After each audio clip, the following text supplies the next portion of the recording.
నమస్తే, తెలుగు రాజ్యంకి స్వాగతం. నేను మీ సంధ్య. పూరి జగన్నాథ్ పరిచయం అక్కర్లేని పేరు. ఒక డైరెక్టర్గా తన మాస్ ఇమేజ్ మార్క్ని ఎప్పటికప్పుడు చూపిస్తూ ఇండస్ట్రీలో తనకంటూ ఒక ప్రత్యేక ముద్రను వేసుకున్నారు.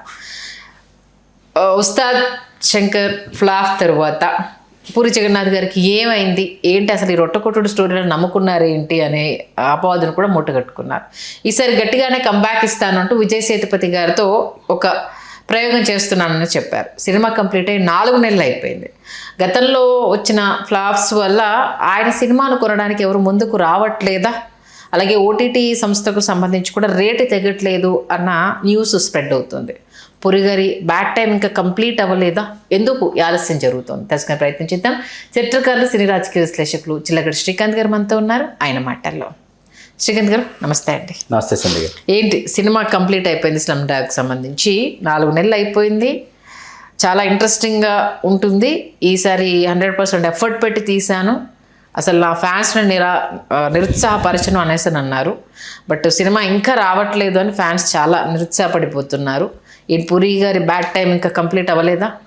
రామ్ గోపాల్ వర్మ గారి తర్వాత తెలుగు సినిమా చరిత్రలో అత్యంత ప్రతిభావంతమైన ప్రభావవంతమైన దర్శకుడు పూరి జగన్నాథ్. వాస్తవం. ఎందుకంటే రామ్ గోపాల్ వర్మ గారి ప్రభావంలో నుంచి రామ్ గోపాల్ వర్మ గారిని స్ఫూర్తిగా తీసుకుని రామ్ గోపాల్ వర్మ గారిని ఆయన తాలూకు ఆధునికత ఏదైతే ఉందో, సాంకేతికత ఏదైతే ఉందో, వాటి మధ్య ఒక ఆత్మని తీసుకొచ్చి ఒక అద్భుతమైనటువంటి ఆవిష్కారం చేసేటటువంటి దర్శకుల జాబితా తీసుకుంటే వాళ్ళలో ఖచ్చితంగా ఆయన శిష్య పరమాణువులలో ఒకరైనటువంటి పూరి జగన్నాథ్ గారి యొక్క పాత్ర ఖచ్చితంగా తెలుగు సినిమా చరిత్రలో ఎప్పటికీ అది చాలా స్పష్టమైనటువంటి ప్రగాఢమైనటువంటి ముద్ర వేసినటువంటి దర్శకుడిగా నిలిచిపోతుంది. ఎందుకంటే అతను ఆలోచింపజేసినటువంటి దర్శకుడు. అతను ఆలోచించడమే కాకుండా అతను ప్రేక్షకుల్ని ఆలోచింపజేసినటువంటి దర్శకుడు. ఏ కథానాయకుడికైనా కూడా వాళ్ళ జీవితంలో వాళ్ళు చెప్పుకోదగినటువంటి సినిమాని వాళ్ళకి ఇచ్చినటువంటి ఒక దర్శకుడు. అలాగే రవితేజ లాంటి ఒక స్టార్ని తెలుగు సినిమా చరిత్రలో సుస్థిరంగా నిలబెట్టినవాడు పూరి జగన్నాథ్. నిస్సందేహంగా దర్శకులు పూరి జగన్నాథ్ గారి ప్రభావంతో దర్శకులైనటువంటి వాళ్ళు, పూరి జగన్నాథ్ గారి ప్రభావంతో రచయితలైనటువంటి వాళ్ళు, పూరి జగన్నాథ్ గారి ప్రభావంతో తెలుగు సినిమా రంగంలోకి మేము కూడా ఎంతో కొంత సాధిద్దాం అనుకున్నటువంటి ఒక తరం, ఆ తరాన్ని చూసినటువంటి వాడిగా, ఆ తరం ప్రతినిధులు ఎట్లా ఉంటారో వాళ్ళని చాలా అతి సమీపంగా అతి సన్నిహితంగా చూసినటువంటి వాళ్ళల్లో ఒకటిగా బద్రీ సినిమా చూసిన మొట్టమొదటి రోజు ఏంటంటే ఈ దర్శకుడిలో తపన ఉంది, ఈ దర్శకుడిలో జిజ్ఞాస ఉంది, ఈ దర్శకుడిలో ఒక శోధకుడు ఉన్నాడు, ఈ దర్శకుడిలో ఒక అన్వేషణ ఉంది. అయితే ఈ దర్శకుడు హీరో తాలూకు ప్రభావంలో ఉన్నాడో నాకు అర్థమైంది. అది బద్రీ సినిమా. మీకు అందుకే బద్రీ సినిమాని పక్కన పెట్టి మీరు ఇట్లు శ్రావణి సుబ్రహ్మణ్యానికి వస్తే మధ్యలో బాచి అనేది ఫ్లాప్, స్లో నరేషన్. బాచి పక్కన పెడితే బాచీతో తను చేసినటువంటి తప్పు తెలుసుకొని పూరి జగన్నాథ్ బాచి అనే సినిమా ఎందుకు ప్రేక్షకులకు నచ్చలేదు అంటే ఆ స్లో నరేషన్. దాన్ని పక్కన పెట్టి ఒక ఇట్లు శ్రావణి సుబ్రహ్మణ్యం తీసుకుంటే ఏంటంటే ఒక బాలచంద్ర గారి స్థాయి దర్శకుడు, ఒక వంశీ గారి స్థాయి దర్శకుడు, ఒక భారతీరాజా లాంటి దర్శకుడు ఆలోచించేటటువంటి స్థాయిలో ఆలోచించి తెర మీద దాన్ని దృశ్యమానం చేసినటువంటి ఒక దర్శకుడు పూరి జగన్నాథ్ గారు. తెలియకుండా ప్రతిరోజు మీరు నమ్మరు, మా మదనపల్లి శ్రీ సాయి చిత్ర ఏసి ప్రతిరోజు తెలియకుండా ఏదో ఒక సమయంలో ఏదో ఒక షోకి ఇట్లు శ్రావణి సుబ్రహ్మణ్యం వెళ్ళిపోయి కూర్చునేవాళ్ళం. తెలియకుండా జరిగేది. అది ప్లాన్ చేసుకుని సినిమాకి వెళ్ళాలని కాదు, తెలియకుండా జరిగేది. మాట్లాడుకుంటూ వెళుతున్నాం, ఏ టైం అయింది, మ్యాట్నీ టైం టికెట్లు దొరుకుతాయి, ఫస్ట్ షో టైం టికెట్లు ఉన్నాయా లేవా చూసుకున్నాం, సెకండ్ షో టైం, ఇట్లా తెలియకుండా చూసినటువంటి సినిమా ఇట్లు శ్రావణి సుబ్రహ్మణ్యం. చూసిన తర్వాత ఏంటంటే ఈ దర్శకుడు చాలా కాలం ప్రయాణం చేస్తాడు, చాలామందిని పరిచయం చేస్తాడు, చాలామందిని ప్రభావితం చేస్తాడని ఆశించిన తర్వాత ఇడియట్ సినిమాతో ఒక్కసారిగా ఏంటంటే ఇతను ఒక బద్రీ దగ్గరో ఇట్లు శ్రావణి సుబ్రహ్మణ్యం దగ్గరో ఆగిపోయేటటువంటి దర్శకుడు కాదు. ఇతని శక్తి వేరే స్థాయిలో ఉంది. అప్పటికి కన్నడంలో తీసి నిరూపించుకున్న అప్పు అక్కడ సూపర్ హిట్ అయ్యి, ఇండస్ట్రీ హిట్ అయ్యి, అక్కడ బ్లాక్ బస్టర్ అయ్యి, అక్కడి నుంచి తెలుగుకు వచ్చిన తర్వాత కూడా ఎక్కడ దాని వాసి తగ్గకుండా, రాసి తగ్గకుండా, వన్నె తగ్గకుండా, బిలీవ్ ఆర్ నాట్, మీరు అప్పుడు హైదరాబాద్ వచ్చారో లేదో నాకు తెలియదు, 2002 సంవత్సరంలో మీరు నమ్మరు సండే గారు ఆర్టీసీ క్రాస్ రోడ్స్కి వెళితే అయితే ఇంద్ర సినిమా చూడాలి, లేకపోతే ఇడియట్ సినిమాకి వెళ్ళాలి. ఇడియట్ సినిమా చూసి బావాచిలో బిర్యానీ తిని ఇంద్రకి వెళ్ళేవాళ్ళు, ఇంద్ర చూసి బావాచిలో బిర్యానీ తిని ఇడియట్కి వచ్చేవాళ్ళు. ఇది ఒక నిత్యకృత్యం.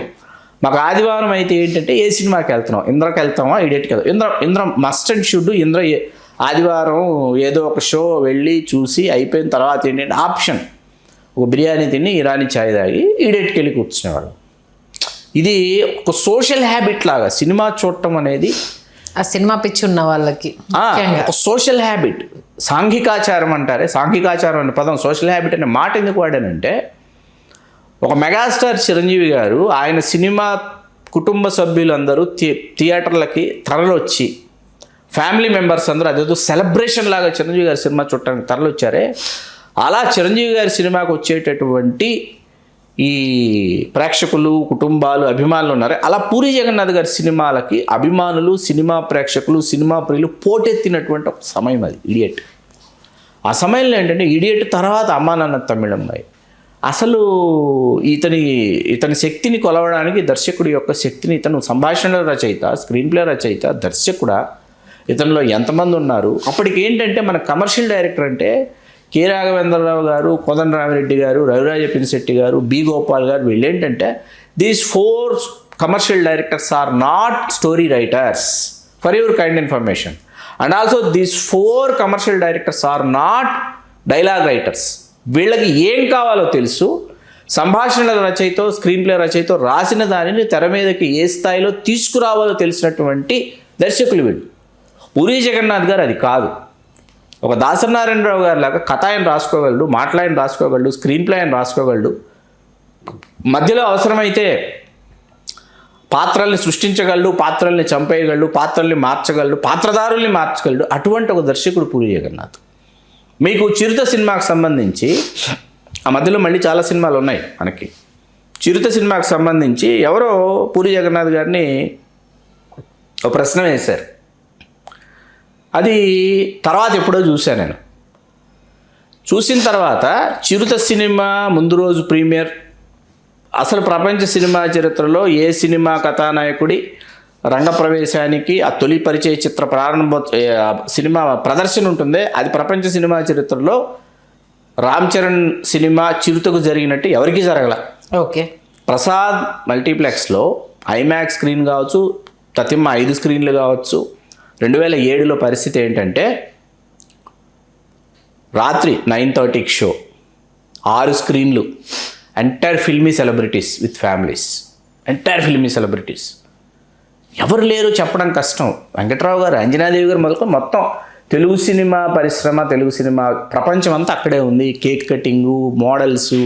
సాయి కుమార్ గారు అన్నారు, సాయి కుమార్ గారు నేను కలిసి ఒక దీంట్లో ఉన్నా, ఒక స్క్రీన్లో.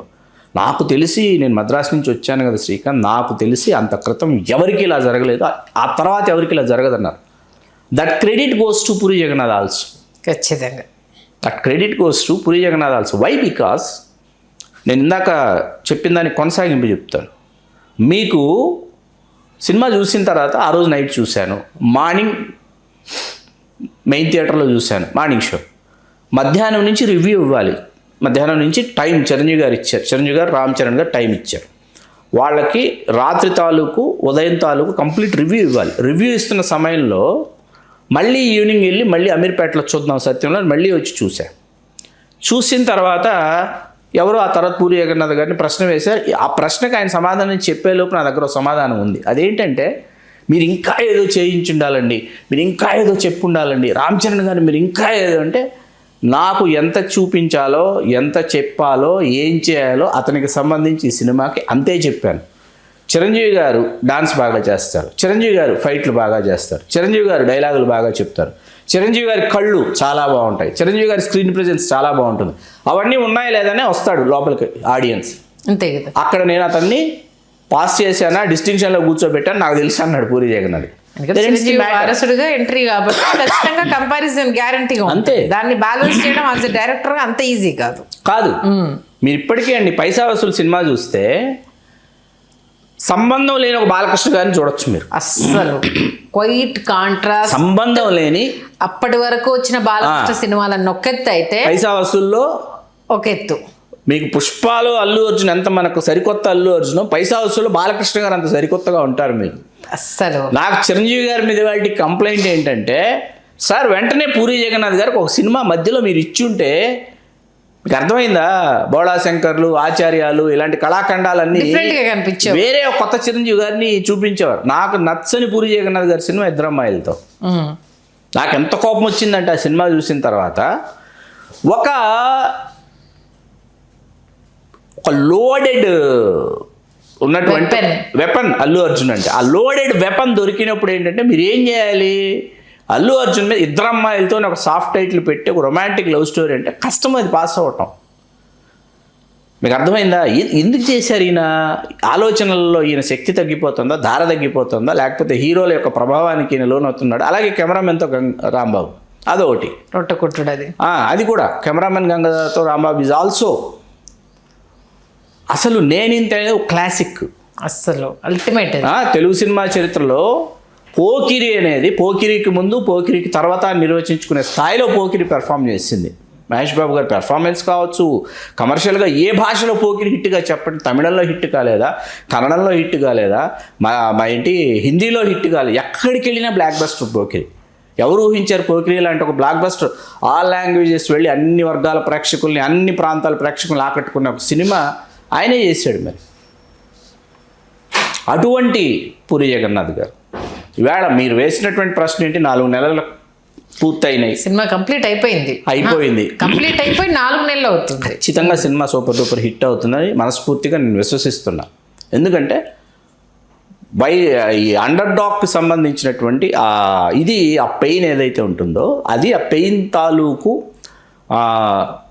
ఎసెన్స్ ఏదైతే ఉంటుందో దాంతో పాటు అర్థమైంది ఏంటంటే, ఖచ్చితంగా ఆర్గనైజ్డ్ క్రైమ్కి సంబంధించి ఒక సరికొత్త ఎలిమెంట్ను మనం స్క్రీన్ మీద చూడబోతున్నాం అన్న విషయం అర్థమైంది. ఇప్పుడు ఆర్గనైజ్డ్ క్రైము అంటే నేను మరీ ప్రకాష్ జా, మాధుర్ భండార్కర్ ఇలాంటి వాళ్ళ పేరు చెప్పను, మీరు చూసుండరు కాబట్టి. నేను వాళ్ళ సినిమాలు అట్లాంటి వాళ్ళ సినిమాలు చూశాను కాబట్టి, ప్రకాష్ జా ఒకరు, మాధుర్ భండార్కర్ పేజ్ 3 ఇలాంటి సినిమాలు ఉంటాయి. మీకు పేజ్ 3 ఇలాంటి సినిమాలు కూర్చుని, calendar girls, page 3, traffic signal, ఒక దృశ్యకావ్యాలు అనమాట.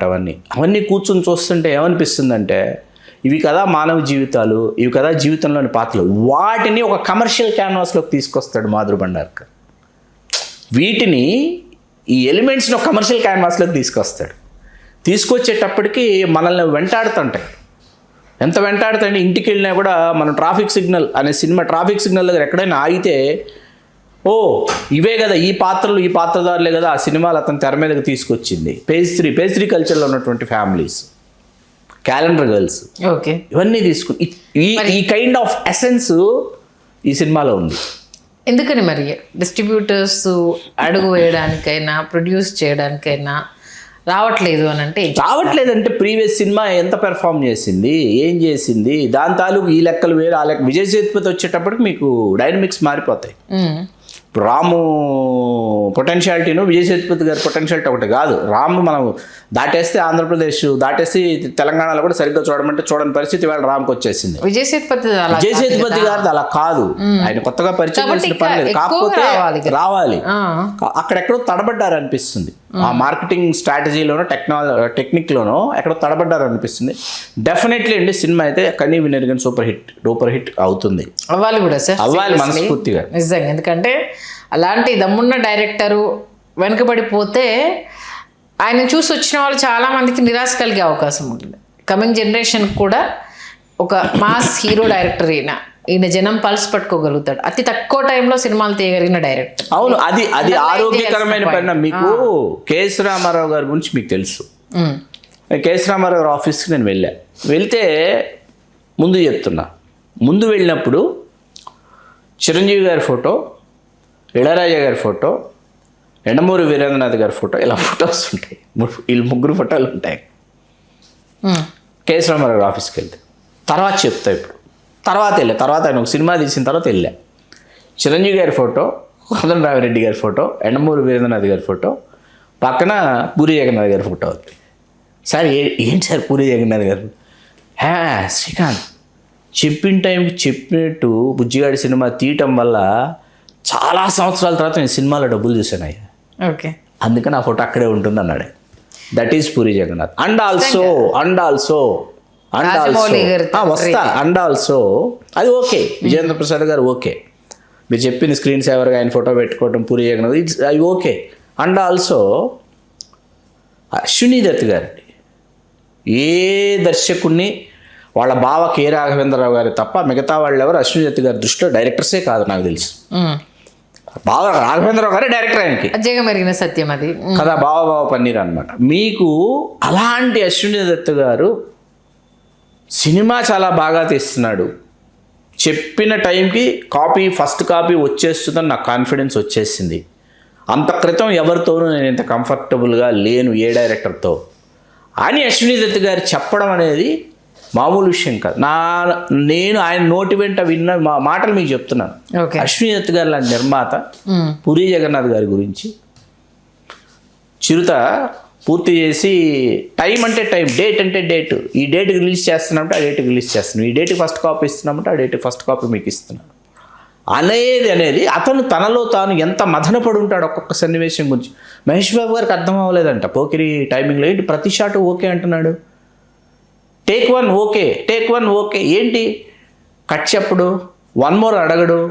అంటే అతనికి ఏం కావాలో అతను పేపర్ మీద ఎంత వర్క్ చేసుకున్నాడో అది మీలోకి ఇంజెక్ట్ చేసేసిన తర్వాత మీరు ఇస్తున్నది అతనికి అర్థమవుతుంది. పండుగాడు ఏమి ఇవ్వాలో పండుగాడు ఇస్తున్నది ఇక్కడ అందుతోంది పూరిగాడికి, అది అర్థమైంది కదా. పండుగాడు ఏం చేయాలో పూరిగాడికి అర్థమైపోయింది, అందుతోంది కాబట్టి వన్ మోర్ అడగడు, వచ్చేసింది కదా, వన్ మోర్ ఎందుకు అడుగుతాడు. అతను ఒక స్రష్ట, ఆ స్రష్ట ఖచ్చితంగా కొన్ని అద్భుతమైన, ఎందుకంటే అండి రామ్ గోపాల్ వర్మ గారు మాయాజాలం అనండి, ప్రభావం అనండి, గుణశేఖర్ గారు ఆయనకంటే ముందు ప్రారంభమైన ఏది సినిమా పరిశ్రమలో, ఆయన తర్వాతే దర్శకుడు లాఠీ సినిమా. మీరు వాళ్ళకి శివ లాఠీ రెండు పెట్టుకుని, లాఠీ మీరు చూసారు చూడలేదు నాకు తెలియదు, మీరు లాఠీ సినిమా పెట్టుకొని చూస్తే గుణశేఖర్ గారు మొదటి సినిమా, ఇదేంటి నేను శివ సినిమా చూస్తున్నాను అనుకుంటారు మీరు. ఓకే, కాపీ లాగా, కాపీ కాదండి, వాళ్ళకి తెలుసు నాట్ కాపీ, అవి కాపీ కాదు, అవి ఇదే కథని ఒక పోలీస్ స్టేషన్లో చెప్తే ఏమవుతుందని చేశాడు అంతే, ఇంకేం ఉండదు, ఒకే కథ ఒకటే. ఇది కాలేజీలో జరిగింది, ఇది పోలీస్ స్టేషన్లో జరుగుతుంది. ఓకే, ఎవరిది Lathi Prashanth, wrong casting cinema, Prashanth Raghuvaran, అక్కడ కూడా రఘువరన్ ఉన్నాడు, ప్రశాంత్ హీరో, అవైలబుల్ సినిమా, మీరు చూస్తే చాలా ఆశ్చర్యపోతారు, అరే ఇంత మంచి సినిమా మిస్ అయ్యాను, ఇంత గొప్పగా తీశారు ఈ సినిమా అని చెప్పేసి.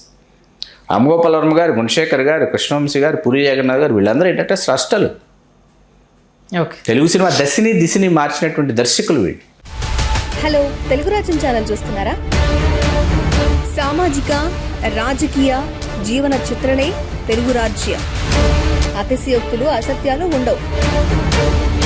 రాజకీయ కోణం కాదు, ప్రజా కోణమే కొలబద్ద. తెలుగు రాజ్యం వీక్షణ మీ ఉత్తమ అభిరుచికి నిదర్శనం.